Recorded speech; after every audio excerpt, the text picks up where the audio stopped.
University మంచి భవిష్యత్తు కోసం తెలుగు విద్యార్థులు ఇష్టపడే యూనివర్సిటీ. కాల్ 9059052378 9059052379.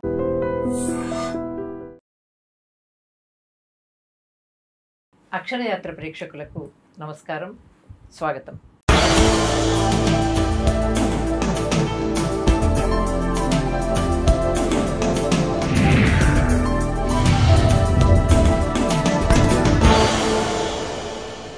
చదువు ఎట్లా సాగింది? చదువు ఎక్కడ చదువుకున్నారు? మా నాన్నకి ఎక్కడో నా పిల్లలు చదువుకుంటే బాగుంటుంది, మేము బలపాలు కొనుక్కునే స్థితిలో కూడా లేవు. ఆయన ఏ కొట్లలో అయితే ఆ కారేపల్లి ప్రాంతంలో పెద్ద దుకాణాల్లో సామాను కొనుక్కొని వేరే ఊళ్ళల్లో అమ్ముతాడో అటువంటి కొట్లలో ఉన్న వాళ్ళు మా పిల్లగాడు చదువుకుంటున్నాడు అయ్యా అంటే ఒక పలక ఇచ్చాడు. అది మొట్టమొదట సాహిత్యంతో పరిచయం మీకు ఆ గేయాలతోనేనా? మా ఊర్లో ఉన్నటువంటి ఆ బుర్రకథల వాళ్ళు రావడాలు, ఆ పాటలు ఒకవైపు అట్రాక్ట్ చేసినాయి. వాళ్ళు వేసే చెక్క భజనలు, పాటలు, ధరణి కల్పగిరి పురమ్మున శ్రీరాముని దళిచదమ్మ నమ్మున అని ఇట్లా చెక్క భజనలు, ఈ డోళ్ళు కొట్టడాలు, ఇవన్నీ కూడా. సరిహద్దు రేఖ దగ్గరకు వచ్చేసరికి యాకూబ్లో తన ముస్లిం ఐడెంటిటీ కొంత పాదుకుంది అనే మాట అంటారు. అంటే మీరు అంతకు ముందు కానీ ఆ తర్వాత మీ కవిత్వ పర్యంతం ఈ అస్తిత్వం అంత స్పష్టంగా కనిపించదు. కులమతాలు గీచుకున్న గీతల జుచ్చి అనేటువంటి పాయింట్ ఒకటి ఉన్నది. రెండవది అంటే నేను ఎదిగి వచ్చినటువంటి లేకపోతే నాకు చెయ్యందించినటువంటి వ్యవస్థలు ఏవైతే ఉన్నాయో లేకపోతే ఆలంబనలు ఏవైతే ఉన్నాయో అవి ముస్లిం మైనారిటీకి సంబంధించిన చెబితే నమ్మరు కానీ మా బాధలు ఎవరు మాట్లాడడం లేదు. ఇప్పుడు ఇక్కడ కూడా 10వ 11వ తరం వాళ్ళే తాము కోల్పోయిన అనుభవాల తలపోతల్నే మా అందరి భాషగా మాట్లాడుతున్నారు. అయితే మీరు కవి సంగమం ద్వారా వేదిక కల్పించారు చాలామందికి.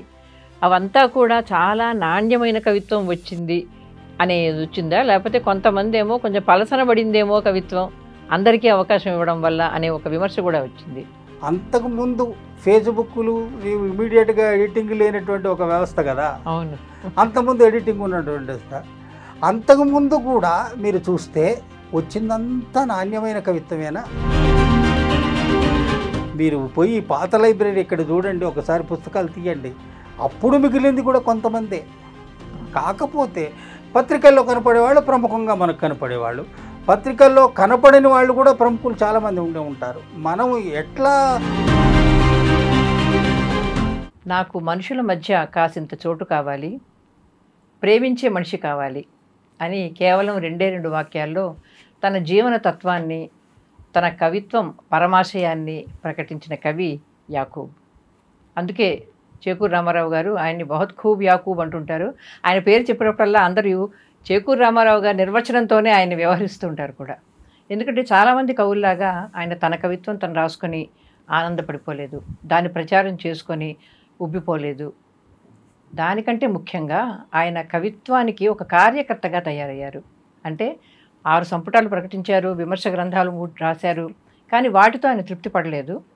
యువ కవులకు, కొత్త కవులకు కవితా రహస్యాలను నేర్పడం, వారికి ఒక అవకాశాన్ని ఇవ్వడం, తమ కవిత్వాన్ని ప్రకటించుకుందుకు, ఇవన్నీ చేయాలని కవి సంగమం అనే దాన్ని స్థాపించి అటు సీనియర్ కవులకు ఈ కవులకు మధ్య ఒక వారధిగా నిలబడి తెలుగు కవిత్వానికి ఒక కార్యకర్తలాగా శ్రమిస్తున్నవారు యాకూబ్. ఆయనే ఈనాటి అక్షరయాత్ర అతిథి. నమస్కారం యాకూబ్ గారు. నమస్కారమ్మా. మీరు ఇప్పుడంటే కవి సంగమం ద్వారా చాలా ప్రచారంలోకి వచ్చారు, కవిగా కంటే కూడా. మీ ఇంటి పేరు కూడా కవి అని పెట్టుకున్నారు, కవి యాకూబ్ అని. కవి యాకూబ్ మీరు అలాగే వ్యవహరిస్తారు కదా. కానీ దీనికి అంతటికీ ముందు అసలు ఏ కవి అయినా సరే నోస్టాల్జియాతోనే మొదలు పెడతాడు కవిత్వం అన్నది మనకు తెలుసు. నోస్టాల్జియా అనగానే బాల్యం. కాబట్టి మీ బాల్యంలో మీకు అట్లా నోస్టాలజిక్గా అనిపించినవి, మిమ్మల్ని ఇక్కడ దాకా తీసుకొచ్చిన అంశాలు ఏమిటి? బాల్యం అంటే ఖమ్మం జిల్లాలో సింగరేణి మండలం, దాన్ని కారేపల్లి కూడా అంటారు. దాని పక్కన ఉన్న రొట్టమాకురేవు అనేటువంటి ఒక కుగ్రామం, కంప్లీట్గా కోయవాళ్ళు ఉండేటువంటి ఒక గుంపు, దొరసొట్టపొళ్ళు కూడా అంటారు కదా. ఆ రొట్టమాకురేవులో నేను పుట్టాను. అక్కడ మాది ఒకటే కుటుంబం. మా నాన్న చినగూడూరు, వరంగల్ జిల్లా చినగూడూరు దాశరథి ఊరు అసలు పుట్టింది ఆయన. అక్కడి నుంచి తట్ట వ్యాపారం చేసుకుంటూ ఏదో చిన్న మిరపకాయలు అవి చింతపండు లాంటివి చేసుకుంటూ చిన్నగా ఈ కారేపల్లి ప్రాంతం రావడం, అక్కడ మా అమ్మతో పెళ్ళి, ఆ తర్వాత రొట్టమాగ్రేవు. ఆ రొట్టమాగ్రేవు వచ్చిన కాలంలో కూడా ఈ తాపీ పనికి వెళ్ళేవాడట, కూలి పనులకు వెళ్ళేవాడట. ఆ తర్వాత కావడి తెలుసు కదా, భుజం మీద ఆ 2 తట్టలలో ఆ సామాన్లు పెట్టుకొని అక్కడున్న చుట్టుపక్కల ఊర్లన్నీ అమ్ముకుంటూ తిరిగేవాడు. నేను పుట్టేసరికి ఆయన చేస్తున్న పని అది. ఒక్క చెక్క భూమి కూడా లేదు, ఒక పూరి గుడిసె లాంటి ఇల్లు. మేమేమో 5గురం పుట్టాము, ఆయనకి ఒక చెల్లెలు. ఈ ప్రాసెస్లో ఆయన ఆ రొట్టమాగ్రేవ్ అనేటువంటి కోయవాళ్ళ గుంపులో పుట్టిన యాకూబ్ అనేవాడికి తొట్టతొలిగా బహుశా ఏ దృశ్యం కనిపించుంటుంది? ఆ తడికెల ఇల్లు, లేకపోతే ఇంటి ముందు కట్టేసిన 2 ఆవులు, వాటి మీద విసురుకు అవి ఏ దోమలో లేకపోతే ఈగలో వాలితే అవి పట్టమని ఆ తోకలతో కొట్టుకుంటున్న శబ్దాలు, ఇది దృశ్యం. అటువంటి దశ నుంచి వచ్చానని అప్పుడప్పుడు అనిపిస్తుంటుంది. ఆ ఊరికి 93లో కరెంట్ వచ్చింది. ఆ ఊరికి కనెక్టివిటీ అంటే ఒక్క వెహికల్ కూడా మా ఊరికి వచ్చే కనెక్టివిటీ లేదు. మధ్యలో రైలు పట్టాలు ఉండటం వల్ల ఎవరైనా సరే సైకిల్ మీద వస్తే ఆ సైకిల్ ఆ రైలు పట్టాల అవతల పెట్టేసి సుమారు 1/2 కిలోమీటర్ నడుచుకుంటూ వస్తే తప్ప మా ఊరు వచ్చేవాడు. అంటే బురద, విపరీతమైనటువంటి మురికిగా ఉండేటువంటి పెండలు అవి ఉండేటువంటి ఇది ఇట్లా ఉండే రొట్టమాగ్రేవులో పుట్టారు. మా నాన్న ఆ తర్వాత కాలంలో గ్రాడ్యువల్గా ఒక 1/4 ఎకరం భూమి కొన్నాడు. 2-3 ఆవుల్ని, తర్వాత వాటిని ఎడ్లని సమకూర్చుకున్నాడు. తర్వాత అరక కట్టాడు. అది క్రమేణా చిన్నపాటి వ్యవసాయం అయింది. అది అక్కడక్కడ కవులు తీసుకొని ఆయన వెనక మేము కావిడేసుకొని ఆ ఊళ్ళన్నీ తిరుగుతుంటే మేము కూడా ఒక తట్ట మీద పెట్టుకొని ఆయన వెంట ఖాళీ టైముల్లో వెళ్ళేవాళ్ళం. అలా ఒక సంఘజీవిగా మా నాన్న ఆయన అందరిలోనూ తిరుగుతూ మమ్మల్ని కూడా ఆ ఊళ్ళల్లో నా కొడుకు, నా కూతురు ఇట్లా పరిచయం చేస్తూ ఉండేవాడు. చదువు ఎట్లా సాగింది? చదువు ఎక్కడ చదువుకున్నారు? అదే కాలంలో మా ఊర్లో ఒక చిన్న బడి పెట్టాడు కోటయ్య సార్ అనే ఆయనతో, సింగిల్ టీచర్ బడి. ఆ సింగిల్ టీచర్ బడి పెట్టడం అనేటువంటిది బహుశా మలుపు. మా నాన్నకి ఎక్కడో నా పిల్లలు చదువుకుంటే బాగుంటుంది. ఆ వచ్చిన సార్ కూడా రోజు వచ్చి మా ఇంటి ముందు కూర్చోవడం, మీ పిల్లగాళ్ళని పంపు అంటే ఆ పిల్లగాళ్ళని పంపడం, దాంట్లో మేము. ఆయన చివరికి మేము బలపాలు కొనుక్కునే స్థితిలో కూడా లేవు. ఆయన ఏ కొట్లలో అయితే ఆ కారేపల్లి ప్రాంతంలో పెద్ద దుకాణాల్లో సామాను కొనుక్కొని వేరే ఊళ్ళల్లో అమ్ముతాడో అటువంటి కొట్లలో ఉన్నవాళ్ళు మా పిల్లగాడు చదువుకుంటున్నాడయ్యా అంటే ఒక బలపం ఇచ్చాడు. అది నాకు తెలిసి మా చిన్నప్పుడు up to 7th 8th class వరకు ఎన్ని జతల బట్టలు ఉండేవి? 1 లేదా 2. అదే కాకి రంగుగా ఉండేటువంటి నెక్కరు, ఒకటే 5గురికి సంబంధించి ఒకటే దానిలో గుడ్డ తీసుకొని అందరికీ ఒకే రకమైన షర్టు, సేమ్ ప్యాటర్న్ ఉండేది. అది మళ్ళీ అక్కడ పక్కనే ఉన్న వాగులో ఉతుక్కోవడాలు, మళ్ళీ రాత్రి ఆరేసుకోవడాలు, తెల్లారికి తీసుకోవడం. అంటే నిరుపేద అనేటువంటి మాటకి ఏదైనా నిర్వచనం చెప్పుకుంటామో ఆ నిరుపేదలో ఉండేటువంటి లాస్ట్ స్టేజ్ అయితే ఏదైతే ఉంటుందో దానికి సంబంధించిన వాడిని. అట్లా కోటయ్య సార్ స్కూలు, ఆ కోటయ్య సారు చూపెట్టేటువంటి వాళ్ళ మిస్సెస్ ఉండేవారు, అప్పుడే కొత్తగా పెళ్ళైనటువంటి జంట కోటయ్య సార్ది. వాళ్ళు మా పిల్లల్ని చాలా ప్రేమగా చూసేవాళ్ళు. అరే రారా యాకూబు, రారా గిద్దిండ్రా, అది తిని. మన ఇంట్లో భోజనము, వాళ్ళు పెట్టే భోజనము ఒక తేడా సపరేట్గా ఉంటుంది కదా. అట్లా కోటయ్య సార్ ఇంట్లో మాలిమి. 1st క్లాసు ఆలు దిద్దుకోవడం దగ్గర నుంచి 2nd క్లాస్ వరకు ఆయనే సింగిల్ టీచర్. మళ్ళీ అక్కడి నుంచి 3rd క్లాస్కి కారేపల్లిలో చిన్న బడి 2.5 కిలోమీటర్స్ ఉంటుంది, అక్కడికి నడుచుకుంటూ పోవడం. అంటే మీకు పక్కను ఒకవైపు నుంచి వెళితే రైల్వే ట్రాక్ దాటిన తర్వాత వాగు వస్తుంది, ఇంకొక వైపు నుంచి వెళితే మళ్ళీ వాగు ముందు వస్తుంది, దాంట్లోంచి వెళ్ళిపోయి మళ్ళీ రైల్వే ట్రాక్ దాటి వెళ్ళాలి.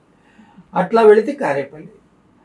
చెప్పులు ఫస్ట్ సారి ఎప్పుడు దొరుకున్నావు, ఎప్పుడు కొనుక్కొని ఉంటావు అని అడిగితే లీలగా చాలా సందర్భాల్లో ఫస్ట్ చెప్పులు ఎప్పుడు కొనుక్కొని ఉంటాను, బహుశా ఇంటర్మీడియట్లో 10th వరకు చెప్పులు కూడా లేవు. అదే దశలో 10th వరకు చదువుకున్నాం. సో కాకపోతే ఊరు నా నోస్టాలజియా, నా జీవితము, ఆ అక్షరం ముక్క అబ్బడము, కుదురుగా అక్షరాలు రాయడము, పదాలు పేర్చడము, ఇవన్నీ ఎలా సాధ్యమైందంటే ఆ కోటయ్య సారు దయ కొంత ఉండగా కారేపల్లి స్కూల్కి వెళితే గోపయ్య సార్ లాంటి వాళ్ళు, దస్తగిరి సార్ లాంటి వాళ్ళు, ఇటువంటి బద్రుద్దీన్ సార్ లాంటి వాళ్ళు చాలా అఫెక్షనేట్గా ఉండేవాళ్ళు. అరే చదువుకోండి, కొట్టేవాళ్ళు బాగా. ఇప్పుడంటే కొట్టడం అనేటువంటిది పనిష్మెంట్ వే అంటారు, కానీ అప్పుడు ఏ టీచర్ అయితే కొట్టడో, ఏ టీచర్ అయితే పిల్లల్ని క్లాస్ రూమ్లోకి తీసుకొచ్చి వాడు చదివేటట్టు చేయడో అప్పుడు టీచర్ని చాలా ఇదిగా అనుకునేవాళ్ళు. అటువంటి కాలంలో నాకు ఆ ఊర్లలో ఉండేటువంటి బుర్ర కథల వాళ్ళు వచ్చేవాళ్ళు, లేదా బుడబుక్కల కథల వాళ్ళు వచ్చేవాళ్ళు, భాగవతాలు వేసేవాళ్ళు వచ్చేవాళ్ళు. ఇవన్నీ కూడా నాకు గొప్ప ట్రైనింగ్. 10th క్లాస్ లోపలే అనుకుంటా ఒకసారి మా కారేపల్లిలో జననాట్య మండలికి సంబంధించినటువంటి ఒక శిక్షణా శిబిరం జరిగిందనుకుంటా. ఎక్కడో ఆ బస్టాండ్, ఇప్పుడున్న బస్టాండ్ ప్రాంతంలో ఒక షామియానాలు అంటాం, కానీ అప్పుడు షామియానాలు కాదు, ఏదో పందిర్లు వేసి అక్కడ పాటలు. ఇది కాకుండా మా ఏరియా ఈ కమ్యూనిస్ట్ పార్టీలు, ఈ సిపిఎంలు, సిపిఐలు ఇటువంటి ఉండేటువంటి పార్టీలు కూడా ఎక్కువగా ప్రాచుర్యంలో ఉన్నటువంటి ప్రాంతం. మా ఊర్లో కారేపల్లిలో ఆ తర్వాత కాలంలో నన్ను చేరదీసి నాకు చదువులు చెప్పించిన కేఎల్ నరసింహారావు గారని, ఆయన మాజీ ఎమ్మెల్యే ఎప్పటి వరకు కమ్యూనిస్ట్ పార్టీ నుంచి, ఆయన దుర్గమ్మ గారు వీళ్ళు ఉండేటువంటి ఇల్లు అక్కడ ఉండేది. వాళ్ళ అబ్బాయి ఉత్తమ్ కుమార్ గారని, ఆయన అప్పుడప్పుడు వచ్చి స్కూల్లో పాఠాలు చెప్పేవాడు. ఆయన వరంగల్లో డిగ్రీ చదువుతూ మధ్యలో వచ్చినప్పుడు కారేపల్లిలో చెప్పేవాడు. మీరు ప్రజానాట్య మండలి అన్నారు కదా, అంటే ప్రజానాట్య మండలి వాళ్ళ ప్రదర్శనలు అంటేనే పాట, గేయం. అంటే దాని ప్రభావం మీ మీద మొట్టమొదట సాహిత్యంతో పరిచయం మీకు ఆ గేయాలతోనేనా? అవును, నేను అదే చెప్పడానికి ప్రయత్నిస్తున్నాను. మొత్తం మా ఊర్లో ఉన్నటువంటి ఆ బుర్రకథల వాళ్ళు రావడాలు, ఆ పాటలు ఒకవైపు అట్రాక్ట్ చేసినాయి. మా ఊర్లో ఉన్న వాళ్ళు, మా కోయోళ్ళు ఉన్నారు కదా, మా సహచరులంతా, వాళ్ళు వేసే చెక్క భజనలు, పాటలు, ధరణి కల్పగిరిపురమ్మున శ్రీరాముని దళిచదమ నమ్మున అని ఇట్లా చెక్క భజనలు, ఈ డోళ్ళు కొట్టడాలు, ఇవన్నీ కూడా మనసుకి బాగా దగ్గరగా అయినాయి. ఆ తర్వాత ఈ ప్రజానాట్య మండలి, మీరు అంటున్న మా ప్రజానాట్య మండలి, జననాట్య మండలి, ఆ లోకల్స్లో వచ్చేటువంటి ఒక అద్భుతమైన కాలం. మీరు ఊళ్ళు సాంస్కృతిక కేంద్రాలుగా ఉండేవి. ఎక్కడెక్కడి నుంచి హరికథల వాళ్ళు, ఎక్కడెక్కడి నుంచి ఆ పాటలు పాడేవాళ్ళు, ప్రదర్శనలు, నాటకాలు, తర్వాత పౌరాణిక నాటకాలు. అంటే పౌరాణిక నాటకాలు విని పద్యాలు కూడా నేర్చుకున్నారు? అరే బ్రహ్మాండంగా. మరి ఒకటి ఆ రోజుల్లో కొత్తగా వచ్చిన చెంచు లక్ష్మి లాంటి సినిమాలు, మా కారేపల్లి టూరింగ్ టాక్సీ ఉండేది. ఆ నల్లగా ఉండేటువంటి ఆ స్క్రీన్ మీద అంటే నల్లగా, స్క్రీన్ తెల్లదే కానీ బ్లాక్ అండ్ వైట్ పిక్చరు. అది ఎంతగా, చెట్టు లెక్కగలవా ఓ నరహరి పుట్ట లెక్కగలవా, చెట్టు లెక్కి ఆ చిటారు కొమ్మన చిగురు కోయగలవా. ఇవన్నీ పాటలు ఒక విధంగా మనకు దగ్గరగా, అంటే ఊరు సంబంధమైనటువంటి విషయాలకు దగ్గరగా ఉండేటువంటి ట్యూన్స్తో వచ్చిన పాటలు. నేను అదే కాలంలో పద్యాలు ఎక్కువ ప్రాక్టీస్ చేసేవాడిని. క్లాస్ రూమ్లో మా 5th క్లాస్ 6th క్లాస్లో నేనే ఆ ప్రతిజ్ఞ, భారతదేశము నా మాతృభూమి, అది నన్నే ముందుకు తీసుకొచ్చి పెట్టి నువ్వే చెప్పరా అంటే అందరు చెప్తూ ఉంటే అదొక పెద్ద అవార్డు. జనగణమన పాడ్డాలు, ఇటువంటివితో పాటు అప్పుడే సంపూర్ణ రామాయణం అనే సినిమా ఏదో వచ్చింది, దాంట్లో ఒక పద్యం ప్రాక్టీస్ చేశా. క్లాస్ రూమ్లో పాడుతూ ఉంటే ఆ జనవరి 26కి అందరూ మెచ్చుకొని చప్పట్లు కొట్టి ప్రైజులు ఇవ్వడం. ఠం ఠం ఠమ్మను భీషణధ్వనుల వింటన్ నారి సారిల్చి వైకుంఠుండా రఘురామమూర్తి సమరోగ్రుండై విజృంభించి నీ కంఠంబుల్ భువిగూల్చునాడు తరమే కాపాడ పాలాక్షుకున్ శుంఠ మొండితలంబు మాని శరణల్చు రాము ప్రార్థించరా. మరి పద్యాలు రాయాలనిపించలేదు? పద్యాలు ఏది పడితే అది. క్లాస్ రూమ్లో అడవి బాపిరాజుది ఉప్పొంగిపోయింది గోదావరి ఇలాంటివి ఆ పాట వస్తే రే నువ్వు లేరా అనేవాడు మా తెలుగు సారు. అదేదో ఉంది పాడు అంటే నేను పాడి వినిపించడం, ఆయన తర్వాత ఎక్స్ప్లెయిన్ చేయడం. ఇదే తడిచింది. ఆ చిన్న క్లాసుల్లో ఉండేటువంటి ఏ పద్యమైనా మన వేమన పద్యాలు అన్నిటినీ కూడా రాగయుక్తంగా మనకు రాగాలు అప్పుడప్పుడు అనిపిస్తుంది. అన్ని వనరులు ఉండి రేపు ఎట్లా అనే ఒక స్థితి లేకపోయినట్లయితే, లేదు అరే నాయన నీకు పాటలు బాగా వస్తున్నాయి నువ్వు ఇది నేర్చుకోరా అని నన్ను పంపించగలిగినటువంటి స్థితి మా ఇంట్లో ఉన్నట్టయితే సంగీతంలోకి వచ్చేవాడిని, హాయిగా నేర్చుకునేవాడిని. ఆ తర్వాత కాలంలో స్టూడెంట్ ఆర్గనైజేషన్లోకి రావడము, అనేక కొద్దిగా ఎగ్జాగరేషన్ ఏం కాదు కానీ 100ల సభల్లో నేను కంజర కొట్టుకుంటూ కంజర ప్రాక్టీస్ చేశాను. కంజరతో పాటలు పాడడం, పుచ్చలపల్లి సుందరయ్య గారు లాంటి వాళ్ళు, మోటూరు హనుమంతరావు గారు లాంటి వాళ్ళు, ఆరుద్ర లాంటి వాళ్ళు, ఇటువంటి నేను ఆ స్టూడెంట్ ఆర్గనైజేషన్స్లో ఒక ఉత్సాహంగా ముందుకుండేవాడిని. మొన్న ఎంఏ చదివిన కాలంలో కూడా ఉస్మానియా యూనివర్సిటీలో కల్చరల్ సెక్రటరీగా పూర్తి చేశా. డిగ్రీ కాలంలో మా డిగ్రీ కాలేజీలో 2 సార్లు కల్చరల్ సెక్రటరీని. అంటే కళ సాహిత్యము అంటే ఆ కళలలోంచి సాహిత్యంలోకి అండి, లిటరేచర్ దీంట్లో కూడా ఉంటుంది. ఇప్పుడు నేను పద్యం పాడాను, భీషణ ధ్వనుల వింటన్ నారి సారించి, ఆ రిటారిక్గా ఉండేటువంటి పదాలు, దాంట్లో ఉండే సొబగు, మనసుని హత్తుకోవడం, కొద్ది గొంతు ఉంది కాబట్టి పాడుకోవడం, అవన్నీ ఉండేవి. అట్లా లిటరేచర్లోకి మళ్ళీ ఖమ్మం డిగ్రీకి వచ్చేసరికి ఈ లిటరేచర్ అనేటువంటిది దగ్గరికి వచ్చింది. అదే మిమ్మల్ని ఇప్పుడు మీరు సృజనాత్మక రచయితగా అంటే కవిగా మారే సమయానికి మీరు కొంతమంది చతుష్టయం అనాలి మిమ్మల్ని, సీతారాము, అఫ్సరు, ప్రసేను, మీరు, తర్వాత వంశీకృష్ణ, మీరందరూ కూడా ఖమ్మం నుంచి వచ్చిన వాళ్ళు కదా. అలాగే మన భాషా పండితులు చేకూరు రామారావు గారు కూడా అక్కడి వారే, కౌముది గారు ఉండేవారు, చాలా తర్వాత రావేళ్ల వెంకటరామారావు గారు మధ్య మధ్యలో కలిసేవాళ్ళు, తర్వాత దిలావర్ గారు ఆ పాల్వంచ నుంచి, మా ఊరు పక్కన ఆయనే అసలు నిజానికైనా దిలా, వాళ్ళందరూ ఖమ్మం ప్రాంతానికి వచ్చిన తర్వాత నేను మధ్యలో ఒక గ్యాప్ ఉంది చూడండి. 10th తర్వాత నేను మళ్ళీ కొత్తగూడెం వెళ్ళా. కొత్తగూడెంలో ఇంటర్మీడియట్ చేశా. ఇంటర్మీడియట్ ఫెయిల్ అయ్యి ఒక 2 ఏళ్ళు అక్కడే ఉన్న ఆఫీసులో, ఎంప్లాయీస్ యూనియన్ అన్న ఆఫీసులో ఆఫీస్ బాయ్గా ఉన్నా. That was the turning point time. అక్కడ నేను కంప్లీట్గా ఈ పాటలు ప్రాక్టీస్ చేయడాలు, పేపర్లు వేయడాలు, ఇల్లుకి వెళ్ళి పేపర్లు వేయడాలు, తద్వారా వచ్చినటువంటి పరిచయాలు, అనేక మంది కామ్రేడ్స్ అంటారే, ఆ ఎంప్లాయీస్ యూనియన్కి సంబంధించి కామ్రేడ్స్ పరిచయము, ఏదైనా ఒక పాట పాడమనటము. అంటే పాట ద్వారా నా జీవిక, యాకు పాటలు పాడతాడు, భలేగా ఉంటుంది, వాడు కంజర కొడతాడు, ఆ కంజర, ఆ దరువు, ఆ టేబుల్ మీద కొట్టడము, ఇదంతా. పాట గురించి మీరు ఇంత చెప్తున్నారు, మీరు ఎప్పుడు గేయాలు ఎందుకు రాయలేదు? గేయాలు తొలి రోజుల్లో రాశాను స్టూడెంట్ ఆర్గనైజేషన్స్ కోసం. కొన్ని గేయాలు ఏం లేవు లేదు, వాటి కోసం ఉద్యమ అవసరాల కోసం రాసుకున్న ఉన్నాయి పాటలు. ఆ లయ ఉంది, నా ఇన్బిల్ట్ ఆ లయ ఉన్నది. మీరు ఒక ట్యూన్ ఇచ్చి ఇట్లా పాడమంటే పొందిగా ఆ పదాలను పొదగడము, రాయడము అనేటువంటిది ఆ సెన్స్ ఉంది.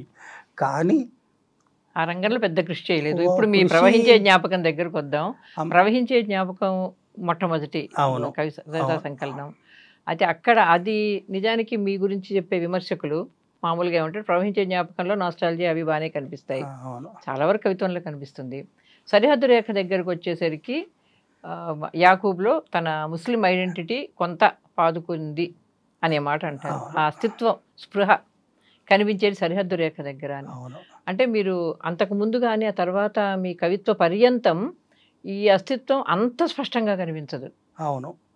దానికి ఏమైనా కారణం ఉందా? కారణము అంటే నేను కులమతాలు గీచుకున్న గీతల జుచ్చి అనేటువంటి పాయింట్ ఒకటి ఉన్నది. రెండవది చాలా అంటే నేను ఎదిగి వచ్చినటువంటి లేకపోతే నాకు చెయ్యందించినటువంటి వ్యవస్థలు ఏవైతే ఉన్నాయో లేకపోతే ఆలంబనలు ఏవైతే ఉన్నాయో అవి నేను ప్రవహించే జ్ఞాపకం 91, 92 ప్రాంతం. అది రాసుకున్న కాలం అంతా నేను ఆలంబనలతో ఉన్నాను. నేను సెక్యూర్డ్గా అంటే మనుషులు వీళ్ళు ఇర్రెస్పెక్టివ్ ఆఫ్ మతము ఇర్రెస్పెక్టివ్ ఆఫ్ ఇంకేదో లేకుండా మనిషి పక్కన నిలబడగలిగిన మనుషులు నాకు దొరికారు. అట్లా వాళ్ళు అక్కడి నుంచి నన్ను పట్టుకొని తీసుకొచ్చారు. అప్పటిదాకా నేను నమ్ముతున్నది ఏమిటి, మొత్తం మానవజాతిలో ఉండేటువంటి అంతరాలకు సంబంధించిన విముక్తి చేస్తే అందరూ ఒకటవుతారు అనేటువంటి పాయింట్. ఆ తర్వాత డిస్క్రిమినేషన్ అనే పాయింట్, అది నేను ఎంఏ తెలుగు లేకపోతే ఎంఏ తెలుగు తర్వాత నా పరిస్థితి ఏమిటంటే మిగతా వాళ్లకు భిన్నంగా నాకున్న పరిస్థితి ఏమిటంటే ఇవాళ గడిచింది రేపు ఎట్లా గడుస్తుంది అనే నేపథ్యము. నా జీవన నేపథ్యం అంతా అదే. రేపు ఎట్లా గడుస్తుంది, రేపటికి నాకు భోజనం ఎట్లా, రేపటికి నేను కుటుంబానికి పంపించాల్సిన రూపాయి ఎట్లా, ఇది అవడం వల్ల నేను కుదురుగా ఒక దగ్గర ఇంకేదో పర్స్యూ చేయడానికి నాకు కుదరలేదు. అయితే ముస్లిం మైనారిటీకి సంబంధించిన చెబితే నమ్మరు కానీ మా బాధలు ఎవరు మాట్లాడడం లేదు. ఇప్పుడు ఇక్కడ కూడా 10వ 11వ తరం వాళ్ళే తాము కోల్పోయిన అనుభవాల తలపోతల్నే మా అందరి భాషగా మాట్లాడుతున్నారు. అనుభవాల దోపిడీ అంటే ఇదేనేమో అని ఒక మీకు సరిహద్దు రేఖలు కనపడుతుంది. అంటే ఏకమొత్తంగా హిందువులంతా ఒకటే అనే పాయింట్, ముస్లిములంతా ఒకటే అనే పాయింట్కి ఎక్కడా కూడా మనం చెప్పలేము. దీంట్లో ఎక్కడైతే డిస్క్రిమినేషన్ వివక్షలు ఉన్నాయో ముస్లిం దీంట్లో కూడా మైనారిటీల్లో కూడా అది ఉన్నది. దాంట్లో కూడా గడ్డం చేసేవాళ్ళు హజ్జాములు ఉన్నారు, దాంట్లో కూడా బట్టలు ఉతికేవాళ్ళు ఉన్నారు, అక్కడ కూడా దొడ్లు గడిగే వాళ్ళు ఉన్నారు. ఇవన్నీ ఇదంతా ఉంటుంది. మనమంతా ఒక్కటే అని అక్కడ పాయింట్ ఉంటుంది, కానీ అక్కడ కూడా అంతరాలు ఉన్నాయి అని చెప్పడానికి ఆ పోయం రాశాను. తర్వాత ఎక్కడో మైదాన ప్రాంతాల్లోనూ నగర ప్రాంతాల్లోనూ ఉండేటువంటి ముస్లింల యొక్క బాధలు వేరు, గ్రామీణ ప్రాంతాలలో ఉండేటువంటి వాళ్ళ వేరు. ఈ స్పృహ స్పష్టంగా తెలిసేటువంటి ఒక స్థితిలో నేను ఆ రకమైనటువంటి భావన. అదే కాలంలో మీకు అస్తిత్వవాదాల యొక్క చర్చ బయట కూడా నడుస్తున్నది, దళిత బహుజన సంబంధమైనటువంటి. అప్పుడు ఈ మైనారిటీకి సంబంధించిన విషయాన్ని నేను ఏ ప్రాంతంలో ఉన్నాను ఆ ప్రాంతంలో చుట్టూతో జరుగుతున్నవి నా జీవితంలో కూడా జరుగుతున్నది. కాకపోతే గంభీరంగా మనుషులంతా ఒకటే, మనుషుల మధ్య అంతరాలు పోవాలనే టోన్ కాస్త స్పెసిఫిక్గా ఈ పాయింట్ కూడా ఎత్తుకున్నాను. అది మీరు సరిహద్దు రేఖలో మీరు చూస్తే మొత్తం ప్రపంచ సంబంధమైన అనేక విషయాలు, పాలస్తీనాలు లేకపోతే చుట్టూతో జరిగేటువంటి అకృత్యాలు, భారతదేశంలో మొదలైనటువంటి విభజనలు, ఇవన్నీ కూడా ఆ టోన్ దాంట్లో ఎక్కువగా స్థిరంగా కనపడుతుంది. మీ టోన్ అన్నారు కాబట్టి మీ టోన్లో ఉండే ప్రత్యేకత ఎక్కువ మంది పాఠకులైనా విమర్శకులైనా భావించేది ఏమిటి అంటే దానిలో ఒక తాత్వికత కనిపించినంతగా ఆవేశం ఆగ్రహం ఉండవు. లేదు, అందుకే మిమ్మల్ని సూఫీ తత్వాన్ని మీకు ఆపాదించిన విమర్శకులు చాలామంది ఉన్నారు. అవును, అంటే కొంతమంది ఉద్రేకంగా రాస్తారు కదా బాధితులైన వాళ్ళు, ఆ ఉద్రేకం మీలో కనిపించదు అని. ఈ తాత్వికత, ఈ సంయమనం అనేది కవులలో అరుదు కాబట్టి మీకు ఎలా వచ్చింది అది? ఈ సంయమనము మొదటి నుంచి మనము చూడండి, ఏకమొత్తంగా నీకు ఎదురుగా ఉన్నటువంటి మొత్తం సమాజం అంతా నీకు వ్యతిరేకం కాదు. లేదు, నీ వెంట ఉన్నటువంటి సమాజం, నువ్వు అనుకుంటున్న సమాజం మొత్తం కూడా నీతో పాటు లేదు. ఇక్కడ లోపాలు ఉన్నట్టు అక్కడ లోపాలు ఉన్నాయి. అక్కడి చేతుల్లో ఒక 1000 చేతులు అనుకుంటే ఒక 500కు పైగా చేతులు నువ్వు ఎప్పుడు కావాలంటే అప్పుడు వచ్చి హత్తుకుపోయేటువంటి చేతులు ఉన్నాయి. మనం ఆ 500 హత్తుకుపోయే చేతుల్ని కూడా వాటిని ఘాటన కట్టేసి మిగతా వాటి ఘాటన కట్టేసి దగ్గరికి వచ్చే చేతులు కూడా నువ్వు దూరం జరుపుకున్నట్టు అవుతుంది. నెంబర్ 1.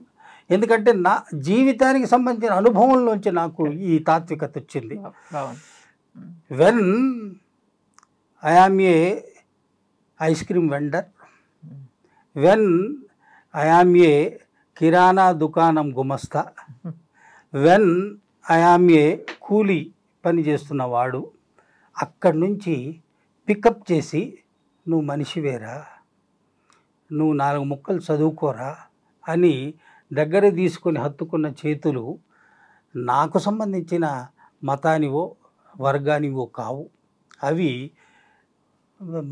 అవి మనుషులు అనుకునేటువంటి ఒక పెద్ద తాత్వికత అనుకుందాం, మనిషి అనేటువంటి ఒక ఫిలాసఫీ అనుకుందాం దాన్ని. ఆ ఫిలాసఫీ నుంచి వచ్చిన చేతులు, ఆ చేతులే కేఎల్ నరసింహారావు గారు, దుర్గాదేవి గారి చేతులు, లేదా ఉత్తమ్ కుమార్ గారి చేతులు, మొత్తం పావన్ గారి చేతులు. ఆ చేతులు దగ్గర తీసుకుంటే రే పోరా నువ్వు నన్ను పట్టుకొని హత్తుకోవాల్సిన చేతులు కాదు అని అనడం ఎంతవరకు.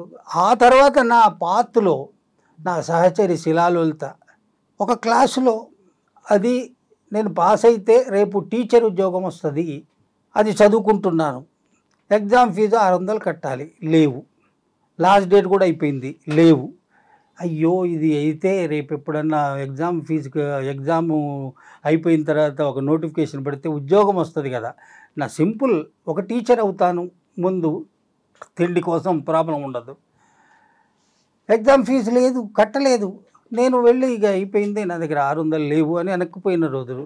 తెల్లారిపోయి సార్ నేను ఎగ్జామ్ ఫీజు కట్టలేదు, మీరు నా సర్టిఫికేట్లు ఇవ్వండి అంటే, అదేందయ్యా యాకూబు ఇది అయిపోయింది, నీ ఫీజు ఎవరో కట్టారు చూడు, కట్టారు, ఎవరు కట్టారంటే I found this lady Shilalalitha Lakshmi already కట్టేసింది. ఈ మనిషి అనే చేతులే కదా ఇవి, మనిషి అనే తత్వమే కదా.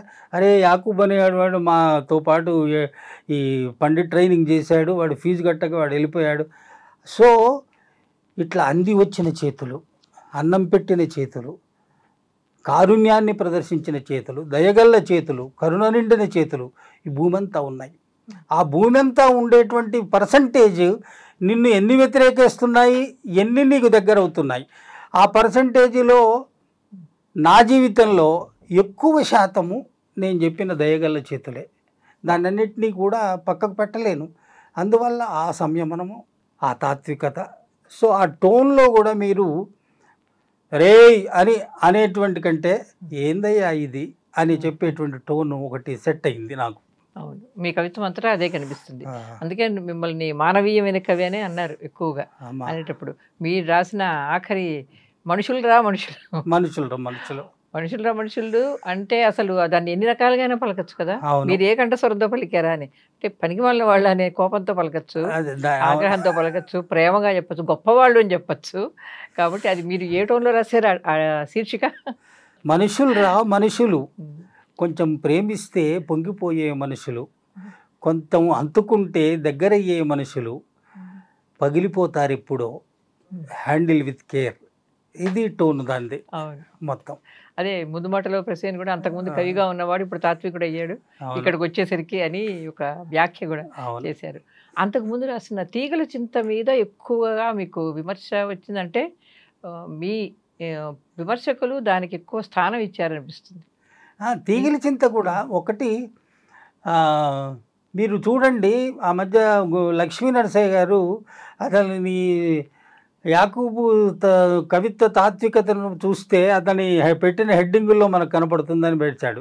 ప్రవహించే గీతం నుంచి ప్రవహించే జ్ఞాపకము, సరిహద్దు రేఖ, ఎడతెగని ప్రయాణం, తీగల చింత, మధ్యలో ఇది నదీమూలం లాంటి ఆ ఇల్లు, తీగల చింత, మనుషులు రమణ, ఇవి పేర్లను కరెక్ట్గా విశ్లేషించుకుంటూ పోతే యాకూబ్ ప్రాసెస్ తెలుస్తుంది. తీగల చింత వచ్చేసరికి గాజా, పాలస్తీనా, పౌరసత్వం లాంటి విషయాలు, తర్వాత ఈ ఒక మామిడి పండు కోసం హత్య చేయబడ్డటువంటి ఉదంతాలు, లక్ష్మీపేటలు, ఈ మొత్తం చుట్టూతా ఉన్నటువంటి అంటే సామాజిక వాస్తవికత, అది కూడా తీగల చింతలో మీకు ఎక్కువగా దాంట్లో సృజనలోకి వచ్చింది.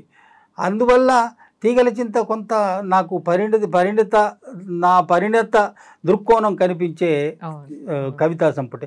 ఆ తర్వాత దాని ఎక్స్టెన్షన్ మనుషులకు వచ్చింది.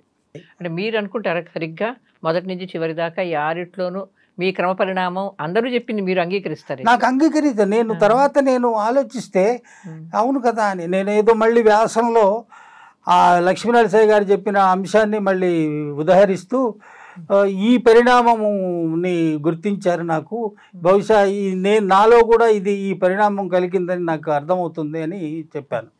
మీరు కవిత్వ శిల్పం గురించి పెద్దగా పట్టించుకోలేదని ఒక అభ్యంతరం ఒక వ్యాఖ్య ఉంది. అంటే రాసుకుంటూ పోతారే తప్ప కవిత్వ నిర్మాణం గురించి అంతగా మీరు పట్టించుకోలేదు అన్నది. అది కవిత్వ నిర్మాణము శిల్పం విషయంలో నాకు బోల్డంత పట్టింపు ఉంది. అదే ఏ కవిత అయినా నేను కవిత్వం బాగానే చదువుకునే మనిషి, ప్రయోగాలు చేయడానికి ప్రయత్నించలేదని ఇంకో రకంగా చెప్పాలంటే. అదే చాలా మంది కవులు ప్రయోగాలు చేస్తుంటారు. నాకు సరళ తాత్వికత ఇష్టము. దారి పక్క చెట్టు కింద కూర్చున్నది ముసల్దుకత అనేటువంటి శ్రీశ్రీది చూస్తే, లేదా శ్రీశ్రీకి సంబంధించిన పోయమ్స్ చాలా చాలా తిలక్కు సంబంధించిన పోయమ్స్ అని ఇవన్నీ మీరు చూడండి. అంతే లేని నిరుపేదల బతుకులు లాంటి పోయమ్స్. మీరు తిలక్ దగ్గరకు రండి, ఈ దేశాన్ని నేను ప్రేమించలేను లాంటి లైన్స్, ఇవన్నీ కూడా వచ్చినప్పుడు, లేదా ఇంకా ముందుకు పోయి కృష్ణశాస్త్రి గారి దగ్గరికి పోండి, ఆకులు ఆకునై పువ్వులో పువ్వునై నునురేత రెమ్మనై ఈ అడవి దాగిపోన. నేనైతే ఈ కవితలు చదివినప్పుడు, సృజన పక్కన పెడదాం కొంచెం, ఈ కవితలు చదివినప్పుడు సాహిత్యం పట్ల దగ్గరగా జరుగుతున్నప్పుడు ఏ ఏ కవితలు నా దగ్గరికి చేరాయో, నా మనసును కదిలించాయో, నన్ను మళ్ళీ మళ్ళీ ఆ కవితల్లోకి వెళ్ళి మాట్లాడేటట్టుగా లేకపోతే చదివేటట్టుగా చేశాయో, అవన్నీ కూడా నా లోపల నన్ను నిర్మిస్తాయి కదా.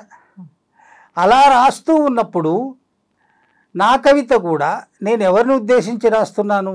బాగా చదువుకొని, బాగా అర్థతాత్పర్యాలు తెలుసుకొని, బాగా నిఘంటువుల మీద పట్టు ఉన్న దగ్గర కాదు.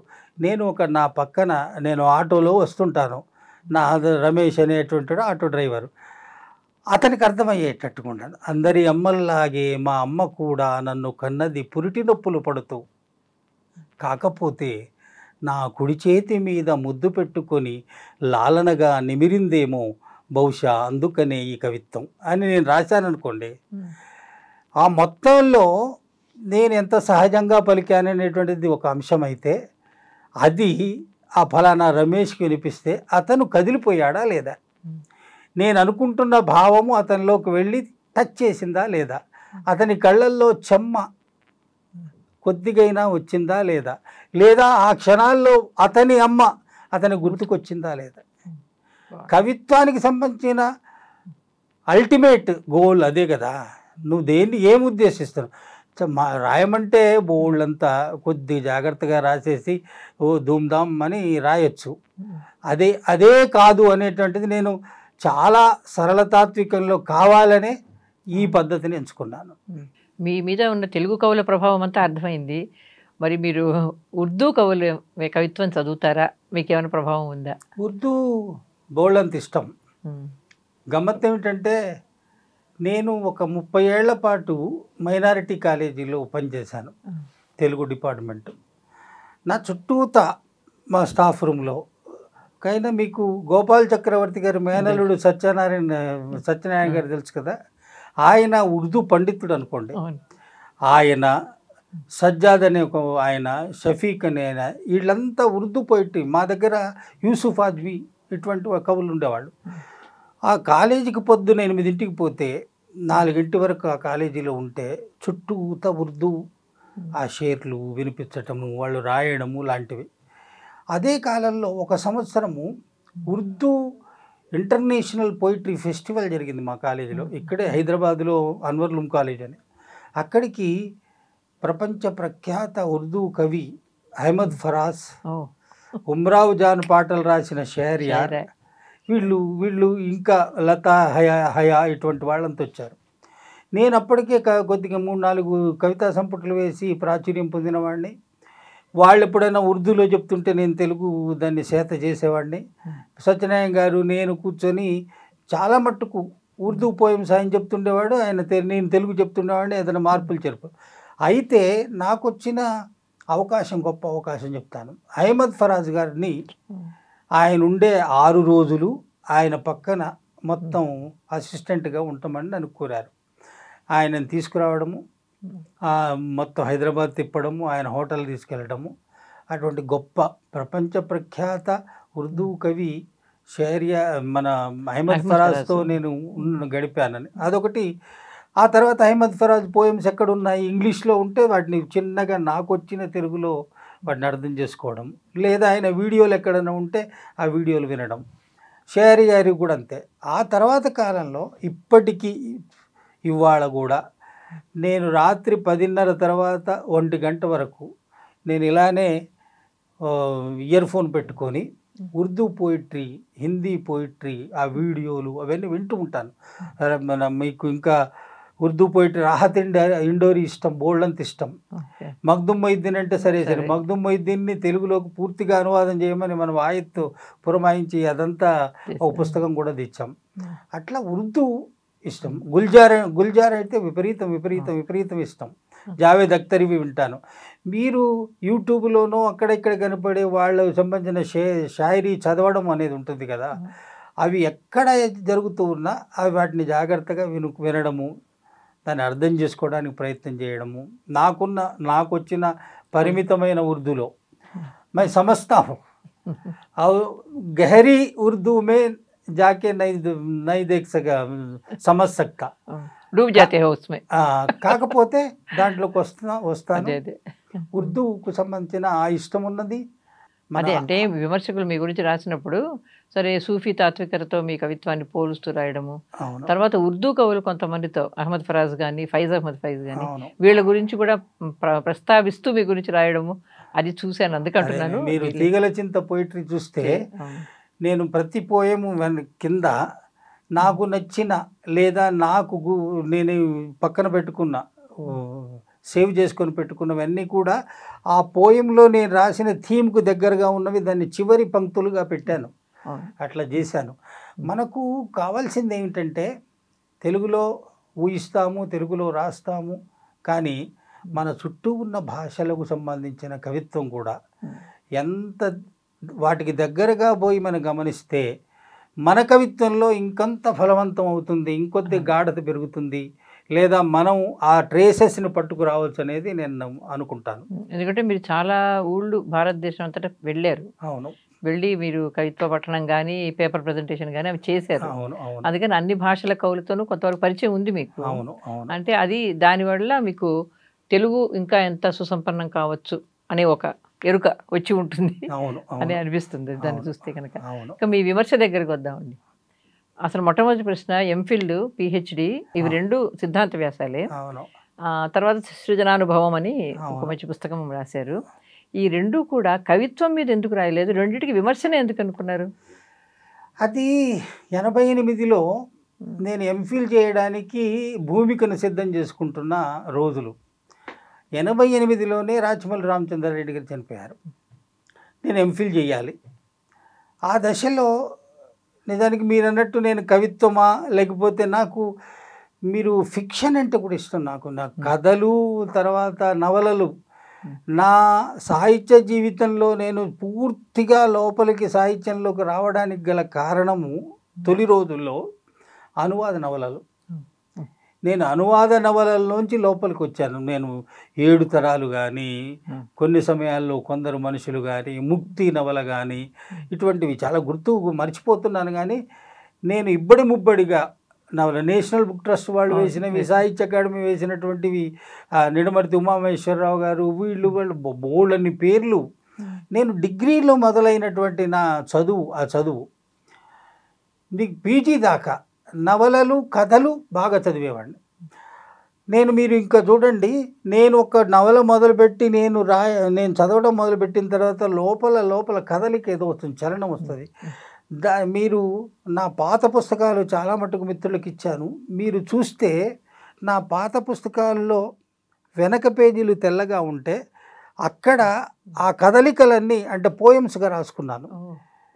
నిజానికి 100కు పైబడి కవితలు ఆ వెనక పేజీల్లో రాసినవి ఉన్నాయి. తర్వాత వాటిని సేకరించి మళ్ళీ నా నోట్బుక్లో రాసుకోవడం, అట్లా నవలలోంచి వచ్చాను. అయితే కవిత్వానికి సంబంధించిన విషయము తీసుకుందామని అనుకున్నాను. రారా చనిపోయాడు. నేను రారాకు సంబంధించిన వ్యాసాలు వస్తున్నాయి. రారా మీద ఉన్నటువంటి మెటీరియలు చేకూరు రామారావు గారు, హరిపురుషోత్తమరావు గారు లాంటి వాళ్ళు బాగా దగ్గరగా ఉండేవాళ్ళు. గోపి గారు అట్లా తిరిగేవాళ్ళు. ఆ దశలో చేరా అన్నాడు, ఎంఫిల్ చేయాలి గురువు గారు, ఇది నేను దాశరథినా లేకపోతే మా జిల్లాకు సంబంధించిన కవినా ఏదో అనుకుంటున్నానంటే, రాచమల్లు రామచంద్రని మీరు చేయి బాబు అన్నాడు. ఆయన దగ్గరగా ఉండేవాడు. సార్ నాకు ఆ మెటీరియల్ అంటే, నేను మెటీరియల్ నా దగ్గర కొంత ఉంది, ఇదంతా నువ్వు కలెక్ట్ చేసుకో. అట్లా విమర్శ మీద నా మైండ్ బెంట్ ఆఫ్ మైండ్ కూడా విమర్శకు సంబంధించింది కాదు. అయితే రాచమల్లు రామచంద్రారెడ్డిని నేను ఎన్నుకొని చదువుతున్నప్పుడు అది కవిత్వం ఇచ్చేటువంటి ఒక కిక్ అంటారే, లేదా నవలలు అటువంటిదేదో ఆ మెస్మరిజం, ఆ ముక్కుసూటితనం, ఆ నిక్కచ్చితనం, సాహిత్యం ఎందుకు అవసరమో ఆయన చెప్పినటువంటి తీరు, సంవేదన సంచికలు, ఆ సంచికల్లో ఆయన రాసిన వ్యాసాలు, సారస్వత వివేచన పుస్తకం, ఇవన్నీ అనువాదాల మీద పుస్తకం కూడా అప్పటికి అనువాద సమస్యలు వచ్చింది. కానీ నాకు దానికి నేను సాహిత్యం రాచమల్లు రామచంద్రరెడ్డి విమర్శ అనుకున్నాను కాబట్టి మొదటి ఫేజ్ అది తీసుకున్నాను. తర్వాత అనువాద సమస్యలు కూడా వచ్చింది. దాన్ని కూడా అది మధ్యలో చదివాను రీసెర్చ్ చేస్తున్నప్పుడు. అయితే నేను రారాని ఎంఫిల్లో మనం అధ్యాయాలు అనుకొని ఆ అధ్యాయాలు చేస్తూ చదువుతున్నప్పుడు నేను తీసుకొని ఆ విమర్శకు సంబంధించి రాచమల్లు రామచంద్రరెడ్డి విమర్శ మార్గవేమిటి అనే అంశం తీసుకోవడం నాకు మంచి చేసింది. సాహిత్యంలో ఏది సాహిత్యము ఏది సాహిత్యం కాదు తెలుసుకునే అవకాశం కలిగింది. కవిత్వమా అది నీ ప్రతిఫలనం, నీ లోపలికి ప్రపంచాన్ని తీసుకున్న తర్వాత నీ మనసులోంచి బయటికి వచ్చేటువంటి ప్రతిఫలనమే కవిత్వం కదా. కానీ విమర్శేమో ఇది నిన్ను సాహిత్యం ఎట్లా ఉంటుంది ఎట్లా ఉండాలి అని చెప్పే ఒక తాత్వికత ఉండేటువంటి అంశం. అందుకే పిహెచ్డి కూడా ఆధునిక విమర్శని. సో అప్పటికి వరకు నేను మెటీరియల్ అంతా గ్యాదర్ చేశాను. క్రిస్టఫర్ కాల్వెల్ని చదువుకున్నాను, లూకాచిని చదువుకున్నాను. నా చుట్టూ మిత్రులు అటు బి తిరుపతిరావు లాంటి వాళ్ళు, సీతారాం లాంటి వాళ్ళు, వీళ్ళంతా ఆ చర్చల్లోకి ఎక్కువ చేసేవాళ్ళం ఆ సబ్జెక్టు వల్ల. అది నా సాహిత్య జీవితంలో నాకు మంచి చేసింది. తర్వాత పిహెచ్డికి సంబంధించి ఆ ఇన్ టైంలో చేయకుండా బోల్డంత కాలం చేసుకుంటూ పోయాను. ఆ తర్వాత విమర్శకుడుగా ఇబ్బడి ముబ్బడిగా వ్యాసాలు రాయాలనే ఆసక్తి ఉన్న జీవితం అవకాశం ఇవ్వలేదు. దానికి బోల్డంత స్టడీ అవసరం. సాహిత్య విమర్శ మనమంటే ఇప్పుడు ప్రశంసగా గబగబా ఇతను బాగా రాస్తున్నాడు, మంచి వాక్యాలు ఉన్నాయని అట్లా రాస్తాం. కానీ నిజానికి అధ్యయనం అపారంగా ఉండవలసిన రంగం ఏదైతే ఉందో, ప్రక్రియ ఏదైతే అది విమర్శ. అందువల్ల విమర్శకుడుగా చేయవలసినంత పని నేను చేయలేదు, అది సత్యము. కానీ ఎంఫిల్ పిహెచ్డి కోసం విమర్శ చేయడము నాకు సంతృప్తి ఇచ్చినటువంటి ఒక అధ్యయనము, లేకపోతే అధ్యయన పరికరంగా ఆ విమర్శకు సంబంధించిన అనేక అంశాలు లోపలికి వచ్చాయి. I'm happy for that. అదే, ఎందుకంటే మీరు రారా గురించి మాట్లాడుతూ ఆయనలో ఉండే ఇంటలెక్చువల్ ఆనెస్టీని మెచ్చుకుంటానన్నారు. మీ పిహెచ్డి థీసిస్ అయితే మీలో కూడా అది ఉంది. మీ విమర్శ మళ్ళీ విడిగా మీరు రాయలేదు కాబట్టి రారా మార్గాన్ని మీరు ఎంచుకున్నారో లేదో మాకు తెలియదు, కానీ మీరు రాయలేదు కాబట్టి తర్వాత థీసిస్లో మాత్రం రారా మార్గం కనిపించింది పిహెచ్డి థీసిస్లో. ఎందుకంటే మీరు దేన్ని కూడా ఇది సరైన పద్ధతి కాదు అని అనలేదు. ప్రతి దానిలోని పరిమితులు చూశారు, ప్రతి దానిలోని గుణాలని చూశారు. అంటే అసలు సద్విమర్శ కూడా చేయాల్సిన పని మీ థీసిస్లో చేశారు. మనం రాసే, నేను అనుకుంటానమ్మా, మనం చేసే పని కానీ మనం రాసే అక్షరం కానీ బాధ్యత. నువ్వు అదేదో ఒక పుస్తకంగా రాసేసావు, అక్కడ పడేసావు, ఏమైనా కానీ అనేది, నువ్వు అది అయిన తర్వాత 10 ఏళ్ల తర్వాతనో ఎవరో చదువుతారు. అక్కడ మనం చూసినా, మనం భావించినా, మనం అప్పుడున్న పరిస్థితుల్ని అది రిఫ్లెక్ట్ చేయాలి. అది పిహెచ్డిలో చేసింది అనేది తెలుస్తుంది, స్పష్టంగా తెలుస్తుంది. ఇక సృజనానుభవం దగ్గరికి వస్తే అది రాయడం మీరు ఎప్పుడో చేయాల్సిన పని కొంచెం ఆలస్యంగా చేశారనిపిస్తుంది. అందులో ప్రత్యేకంగా కనిపించింది నాకు మన అలంకార శాస్త్రంలోని అలంకారాలను తీసుకొని ఆధునిక సాహిత్యానికి అట్లాగే పాశ్చాత్య సాహిత్యంలో ఉండే దానికి సంబంధించిన పారిభాషిక పదాలను అన్నింటినీ అన్వయిస్తూ చేసిన పద్ధతి, అలాగే ఆధునిక కవిత్వంలో ఉండే శబ్దాలంకారాలను పట్టుకోవడం. ఇప్పుడు శేఖానుప్రాసం, లాటానుప్రాసం, వాటి గురించి ఆధునిక సాహిత్య సందర్భంలో ఎవడు మాట్లాడు. మీరు ఆ పని చేశారు. కృష్ణశాస్త్రిలో, శ్రీశ్రీలో అందరిలోనూ కూడా వృత్యనుప్రాసం కానీ అన్ని రకాల అనుప్రాసాలని మీరు యమకం కానీ ఇవన్నీ కూడా చూపించారు దానిలో. అటువంటి ఆలోచన ఎందుకు వచ్చింది అసలు? అంటే ప్రాచీన అలంకార శాస్త్ర పద్ధతిని ఆధునిక కాల్పనిక కవిత్వానికి, అభ్యుదయ కవిత్వానికి గమ్మత్తైన ఇది అంశము 2012లో కవి సంగమం మొదలుపెట్టిన తర్వాత తొలి రోజులు అప్పటిదాకా ఫేస్బుక్లో సాహిత్యాన్ని, కవిత్వము రాసేవాళ్ళు ఏదో పువ్వులు, చెట్లు, నువ్వు నవ్వావు, నువ్వు నీ కళ్ళు బాగున్నాయి అనే పద్ధతిలో ఉండేది. దాన్ని ఒక సీరియస్ ప్లాట్ఫామ్గా, ఒక సాహిత్యానికి అనుకూలమైన పద్ధతిలో ఫేస్బుక్ను ఎట్లా మార్చవచ్చు అనే పాయింట్ నాకు మెదిలేదు. నేనేమో రోజు తెలుగు పాఠాలు చెప్పుకునే అధ్యాపకుడిని. క్లాసుకు పోతే నువ్వు గ్రామర్ చెప్తావు, ఎట్లాగో ఇది లాట అనుప్రాసము, ఇది సందులు, సమాసాలు.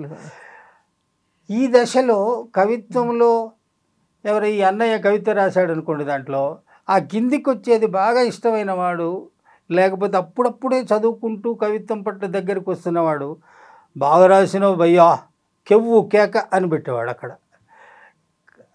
నాకున్నటువంటి ఒక భావం ఏంటంటే, ఆ కెవ్వు కేక అని వాడు కామెంట్ పెట్టేవాడు, అది కవితకు సంబంధించిన పారిభాషిక పదంలో పెట్టగలిగితే బాగుండు అని. పదబంధాలు బాగున్నాయి, దీంట్లో భావచిత్రాలు బాగున్నాయి, ఇటువంటివి నేర్చుకోవాలి ఆ ఫలానా పాఠకుడు. అది మనసులో మెదిలింది. నేను క్లాసులో రూమ్లోకి వచ్చి బయటకు వచ్చిన తర్వాత నాకు ఆ కాలేజీలో స్టాఫ్ రూమ్లో కూర్చునే అవకాశం చివరి ఆ పుస్తకం రాస్తున్న కాలంలో దొరకలేదు. నన్ను ఏం చేశారు, నువ్వు నీ ఖాళీ టైంలో లైబ్రరీలో ఉండి లైబ్రరీకి సంబంధించిన మొత్తం దాన్ని ఆర్గనైజ్ చేయన్నారు. వెళ్ళేవాడిని, మళ్ళీ లైబ్రరీని ఆర్గనైజ్ చేస్తున్న కాలంలో నాకు బోల్డ్ రిఫరెన్స్ పుస్తకాలు దొరికాయి. అవన్నీ తెచ్చుకోవడం, కూర్చోవడం, ల్యాప్టాప్ తెరవడం. ఈ ప్రాసెస్లో మీకు కవిత్వానికి సంబంధించి ఇంగ్లీషుకు సంబంధించిన సిమిలీలు లేకపోతే అటువంటి అంశాలను తీసుకొచ్చి చెప్పడం ఒక పద్ధతి అయితే, మనకు కావ్యాలంకారాలు కొన్ని వందల ఏళ్లుగా భారతదేశ లేదా తెలుగు సాహిత్యాన్ని అవి నిర్దేశిస్తున్నాయి. దానికి ఈ కవిత్వ భాషకి సంబంధించిన లింక్ ఎక్కడో పెట్టాలి. అవి డైరెక్ట్గా పుస్తకంలో వేయలేదు. రోజుకొక వ్యాసం చొప్పున నేను ఫేస్బుక్లోనే అప్పటికప్పుడు టైప్ చేసి పెట్టేవాడిని. దానికి సృజనానుభవం సిరీస్ 1, సిరీస్ 2 అట్లా రాసుకుంటూ పోయేవాడిని. కొన్ని రోజులు ఒక వ్యాసాన్ని రాయడానికి టైం ఎక్కువైతే 2-3 రోజుల తర్వాత రాసేవాడిని. అట్లా రాసిన తర్వాత దాని ప్రయోజనం బాగా అందరూ వినడము, ఇది నేను చేసింది సరిపోదని ఆ తర్వాతి కాలంలో లక్ష్మీనరసయ్య గారితో ఒక సిరీస్ మొదలుపెట్టించాం, కవిత్వ నిర్మాణ పద్ధతులు అని. అంతకుముందు నారాయణ శర్మతో కవిత్వానికి సంబంధించిన పారిభాషిక పదాలు, పరిభాష ఎట్లుండాలి, తర్వాత నిర్మాణం ఎట్లుండాలి, ఆయన కొన్నిసార్లు ఒక కవితను తీసుకొని చేసేవాడు. ఆ తర్వాత బొల్లోజు బాబాతో కవిత్వ భాషకి సంబంధించి అతనితో మొత్తంగా ఏం జరిగిందంటే, ఫేస్బుక్లో కవి సంగమాన్ని ఒక కవిత్వ క్లాస్ అట్లా వచ్చినవి ఆ వ్యాసాలు. నాకున్న అధ్యయనము అంతకుముందే కావ్యాలంకారాలతో ఉండడం వల్ల కవిత్వాన్ని ఎట్లా చూడాలి, కవిత్వాన్ని ఎట్లా అర్థం చేసుకోవాలి అనే దానికి అవి ఉపయోగపడ్డాయి. అట్లా వచ్చినవి ఆ వ్యాసాలు. బాగుంది. మీరే కవి సంగమం ప్రస్తావన తెచ్చారు కాబట్టి మీకు నేను మొట్టమొదటి నా ఉపోద్ఘాతంలో చెప్పినట్టు మీరు అసలు కవి సంగమం అనేది ఒకటి స్థాపించాలని, ఏ ప్రయోజనాలను ఆశి స్థాపించాలని మీరు అనుకున్నారు? అది నెరవేరిందా? ప్రయోజనము అనేది కంటే నా మార్గంలో, నా దారిలో కవిత్వము నాకేం చేసింది అనేటువంటిది పాయింట్ ఒకటి. కవిత్వము మనుషుల్ని ఇచ్చింది. కవిత్వము అందరి మనుషుల పక్కన నిలబెట్టేట్టు చేసింది, వెనక నిలబడేటట్టు చేయలే. నీ పక్కన నువ్వు మనిషివిరా అనే ఒక ధైర్యాన్ని ఇచ్చింది. కవిత్వము అన్నం కూడా పెట్టింది. ఎక్కడికి పోయినా, ఏ ఊరు పోయినా నేను పరిచయం ఉన్న వ్యక్తులు అరే అన్న, ఇర్రెస్పెక్టివ్ ఆఫ్ క్యాస్ట్ క్రీడ్ కవి అనేటువంటి వాడు, వీడు సృజనకారుడు అని ఆలింగనం చేసుకునేటువంటి ఒక ఇది. నేను హైదరాబాద్ వచ్చే నాటికి ఒక విద్యార్థి నా విద్యార్థి ఉద్యమంలో పనిచేస్తున్న సామాన్య కార్యకర్తనే. కవిత్వంలోకి వచ్చిన తర్వాత శ్రీనారాయణ రెడ్డి ఆయన పాటలు అటువంటి వినుకుంటూ హైదరాబాద్ వెళ్తే ఆయన ఇప్పుడు నన్ను గెలవాలి అనుకున్న మనిషిని అతి తేరువయ్యాను. శేషేంద్ర లాంటి వాడు ఆధునిక మహాభారతం లాంటివి రాసి నాకు ఏది ఆయన వాక్యాలు చదువుతుంటే రోమాలు నిక్కపొడిచి అంతాడు. ఆయన యాకూబని దగ్గరికి తీసుకునేది. అజంతా,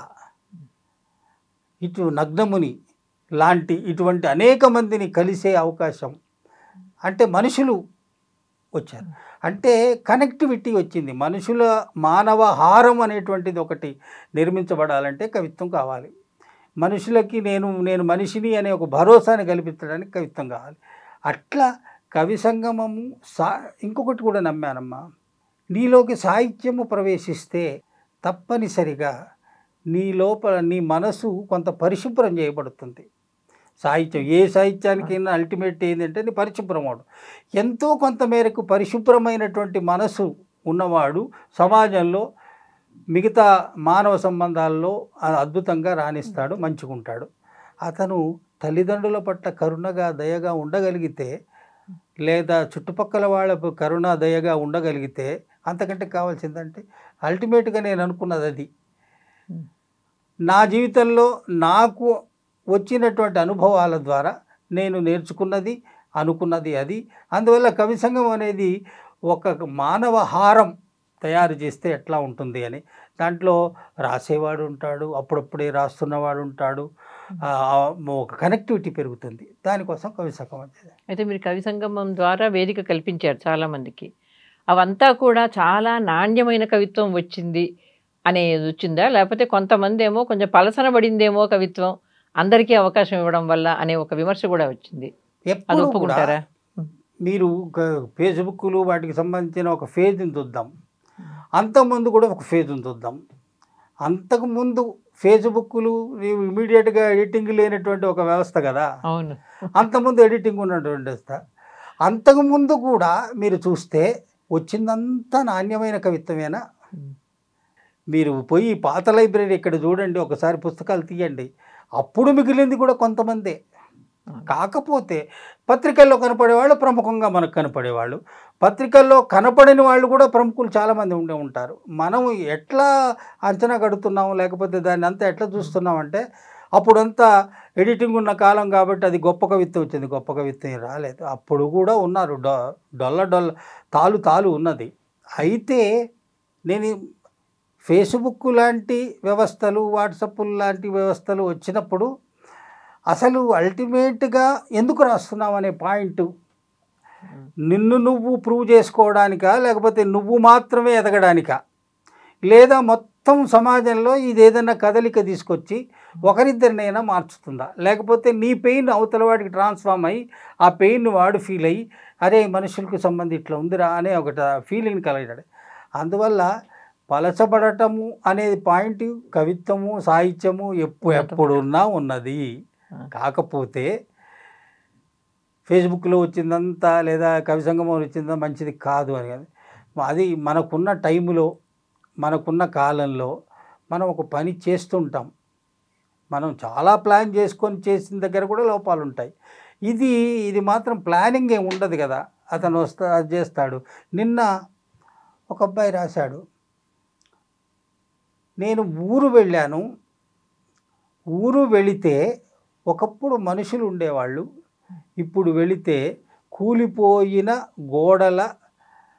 గోడల్లో ఉన్నటువంటి ఇళ్ళు మాత్రమే ఉన్నాయన్నాడు. అది అతను ఏం చెప్పారు, మనుషులు లేని ఊరు అని చెప్పదలుచుకోరు. చాలు కదా. అతని తర్వాత చూస్తే ఇతను ఎప్పుడన్నా ఏమైనా 10 రాశాడంటే అట్లా లేదు, మొదటిగానే రాస్తాడు. ఆ మాత్రం చెప్పగలిగిన వాడు అక్కడ వచ్చి రాస్తున్నాడు. అరే బాబు బాగా రాసావు ఈ లైన్లు అని చెప్పడం మన కర్తవ్యం, మన బాధ్యత, అది చేస్తున్నాం. కాబట్టి ఆయా కాలాల్లో ఆయా పరిస్థితుల పద్ధతిలో లేదా ఆ యొక్క దృష్ట్యా మనం అర్థం చేసుకోవాల్సి ఉంటుంది, కవిత్వాన్నైనా దేన్నైనా. కాబట్టి మీరంటే వాళ్ళ నాణ్యతను పెంచడానికి వర్క్షాపులు లాంటివి నిర్వహించాలి అనే ప్రయత్నం జరుగుతుంది. వర్క్షాపులు లాంటివి అంటే రెగ్యులర్గా కవి సంగమంలో ప్రతిరోజు ఒకరి చేత శీర్షిక రాయిస్తాం. అది అధ్యయనం కోసమే.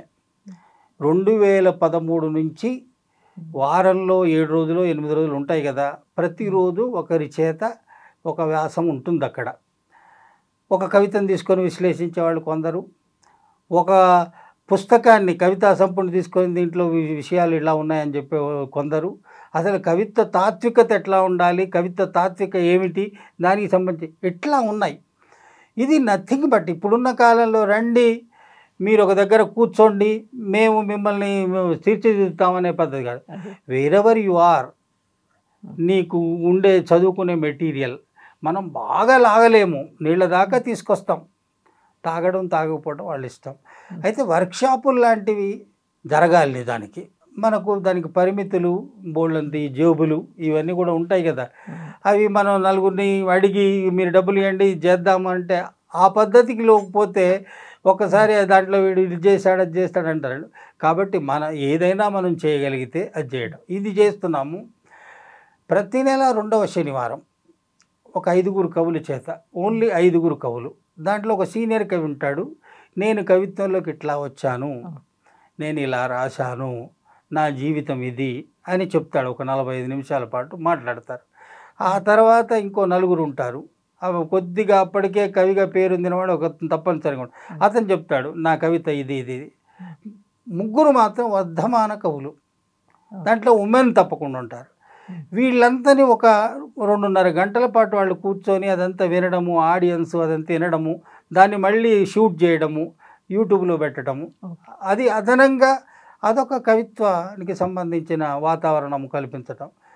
ఏదో ఒక పద్ధతిలో కవిత్వం గురించి నేర్చుకోవడము, కవిత్వ నిర్మాణాన్ని అవగతం చేసుకోవడము, కవిత్వ పరిభాషని ఇంకించుకోవడము, ఏది కవితో ఏది కవిత కాదో తేల్చుకునేటట్టు తనుని ట్రైనప్ చేయడము, ఇవి చేయడం చాలా అనిపిస్తుంది. మీరు అన్నట్లు వర్క్షాప్లు కూడా జరగాలి. సాహిత్య అకాడమీ కొంత చేస్తున్నది ఆ పని, సారస్వత పరిషత్ చేస్తున్నారు కొంతమంది, ఇప్పుడు రచయితల సంఘాలు కొన్ని ఉన్నాయి, వాళ్ళు కూడా ఇట్లా చేస్తున్నారు. మనము చేస్తే అన్నీ కవి సంగమమే చేయాలనే పద్ధతి పెట్టుకోలేదు. ఎక్కడ ఎవరు ఎంత మేరకు పని చేయగలిగితే దానికి అలాయి బలాయి, వాళ్ళందరికీ జైహోలు. మొత్తంగా మన తెలుగు నేల మీద అద్భుతమైన సాహిత్యాన్ని మనం పండించాలి, అద్భుతమైన మనుషుల సమాహారాన్ని రూపొందించగలగాలి. అద్భుతమైన ఒక సమాజం, ఎక్కడ చూసినా మనం మనుషులం రా అనేటువంటి ఒక అలాయి బలాయి పద్ధతి రావాలి. అది కదా అల్టిమేట్గా కావాల్సింది, అది పాయింట్. అదే కవి సంగమం ద్వారా చేయడానికి మీరు ప్రయత్నిస్తున్నారు. బాగుంది. మీ కవితల్లో మీకు బాగా ఇష్టమైన కవిత చదివి వినిపిస్తారా? పూర్ణత ఇష్టమైన కవితలు ఉన్నాయి. అప్పుడప్పుడు ఎక్కడికైనా వెళ్ళి రావడానికి ఒక చోటు ఉండాలి, ఊరుండాలి, కనీసం ఒక్క మనిషి అయినా మిగిలి ఉండాలి. మాటలన్నీ పగిలిపోయి కరిగిపోయి, అర్థాలన్నీ చెదిరిపోయి బెదిరిపోయి, భావాలన్నీ కనుమరుగైనప్పుడు మాటల్ని కొత్తగా నేర్చుకునేందుకు ఒక నెలవు ఉండాలి. కోరికలు అంతరించి దేహం ఒట్టి పుల్లైనప్పుడు, ఊహలు అరిగిపోయి మనసు ఉత్తి డొల్లైనప్పుడు, దారులన్నీ మూసుకుపోయి చిమ్మ చీకటి మాత్రమే మిగిలినప్పుడు, మళ్ళీ కొత్తగా మొలిచేందుకు ఒక్క పలకరింపు చినుకైనా మిగిలుండాలి. గతంలోకి భవిష్యత్తులోకి లోలకమై వేలాడుతున్న వర్తమానంలో లుంగీ బనీనును మోస్తున్న ఒకానొక ఆకారంలా కాక, నెలవారీ జీవితమై విసిగి వేసారిపోయే చెల్లింపుల బిల్లుల్లోంచి, అర్ధరహితంగా మొకాల మించి జారే చిరునవ్వులలోంచి, వ్యూహాల ఉత్తి సందర్భాలలోంచి నీవెప్పుడైనా ప్రవేశించగలిగే నీదనే నిజమైన జీవితం ఒకటి ఉండాలి. కనీసం గూటిలోకి దూరే ముందు టపటపా కొట్టుకునే పక్షి రెక్కల ఒడుపులా జీవితాన్ని ఒడుపుగా చేరుకోగలగాలి. పారుతున్న నీళ్లను చేతులతో కళ్ళిగొట్టి, ఇట్లా కళ్ళి కొడతారు, పారుతున్న నీళ్లను చేతులతో కళ్ళిగొట్టి తేర్చి దోసిళ్లతో నీళ్లను నోటికందించి దాహం తీర్చుకున్నట్లు మిగిలిన దాహంలోంచి దేహాన్ని సేదతీర్చుకోవాలి. చిప్పిల్లే చిల్లుల్లోంచి పిండి విసిరేసిన మైనపు ముద్దలాంటి తేనెపట్టు మీద చివరిగా విలపిస్తున్న తేనెటీగ లాంటి దేహంలోంచి అవశేషమే నిజమైన ప్రాణవంత జీవితం అన్నట్లు ఎదగాలి.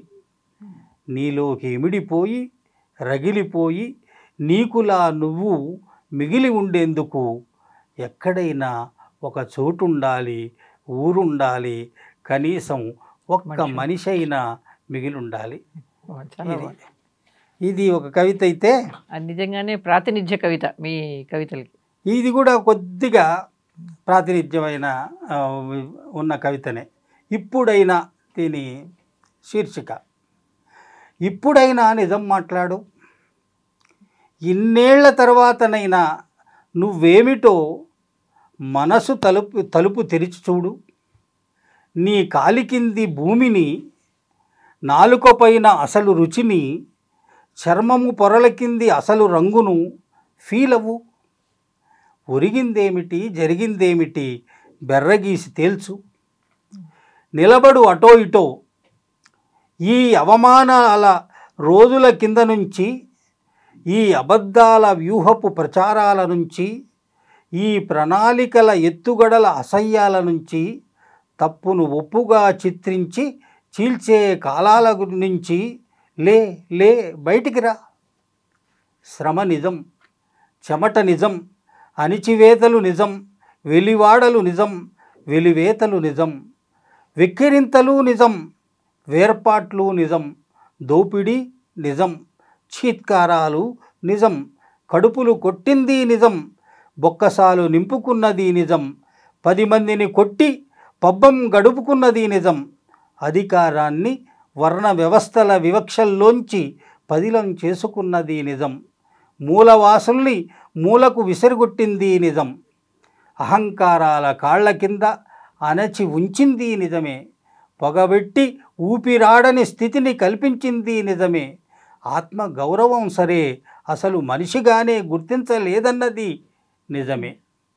హఠాత్తుగా ఊడిపడకు, అంతటా నీవే అనకు, మట్టిలోంచి కష్టంగా ఎదిగిన నిర్మాణాలుంటాయి, కష్టాల్లోంచి కదిలి అమర్చి పేర్చిన కట్టడాలు ఉంటాయి, దగ్గరి దారులు ఉంటాయి, శంకుస్థాపనల్లాంటి ప్రారంభోత్సవాల్లాంటి హడావుడులు ఉంటాయి. నువ్వు కన్ను తెరవక ముందటి చరిత్ర ఉంటుంది, శ్రమ ఉంటుంది. నువ్వు కన్ను తెరవక ముందటి చరిత్ర ఉంటుంది, శ్రమ ఉంటుంది. పెంకను పగలగొట్టుకొని నువ్వు వచ్చే ముందటి కాలం ఉంటుంది. జెండా ఎత్తిన మోసిన చేతులు ఉంటాయి, ఉరికంబాలను ముద్దాడిన శిరసులు ఉంటాయి. అన్నిటినీ కాదని, అసలే లేవని అబద్ధాల ఆర్భాటపు ప్రచారాల్లో నీవు మాత్రమే నిజమనే చరిత్రను నిర్మించకు. ఇప్పుడైనా అసలు నిజం మాట్లాడు. చాలా మంచి కవితలు వినిపించారు అమ్మా. మీ ప్రయాణాన్ని కూడా చాలా ఆనెస్ట్గా, నిజాయితీగా, చక్కగా, ఓపెన్గా మీరు మాతో పంచుకున్నందుకు మీకు ధన్యవాదాలు అమ్మా. థ్యాంక్ యూ అమ్మా, థ్యాంక్ యూ.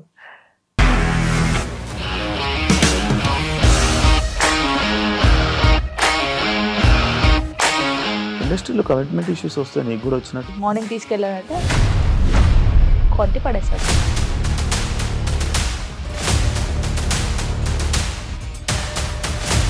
ఒక్కళ్ళు కూడా చూడలేదు ఈ సినిమా అని చెప్పడానికి కూడా చాలా ధైర్యం కావాలి. అది నిజం కదా, దాంట్లో ధైర్యం ఏంటి? ఇది నెక్స్ట్ డే ప్లేట్ మార్చేస్తే తప్పు కదా. As of now we are comfortable this అని నేను అనుకుంటున్నాను. రష్మిక గారిది మీది ఒకే ఊరు అంట కదా? నీకు కోపం వచ్చిందంటే బాగా తిట్టేత్తరా? తిట్టేద్దామండి. నిజంగా గేమ్ ని ఎలా చేంజ్ చేయగలిగారు? ఏపీఎస్ఎఫ్సి వాళ్ళకి 6 నెలల్లో నేను 6 లక్షలు కట్టా. బిజినెస్ చేయాలనుకుంటే it is as difficult as riding a tiger.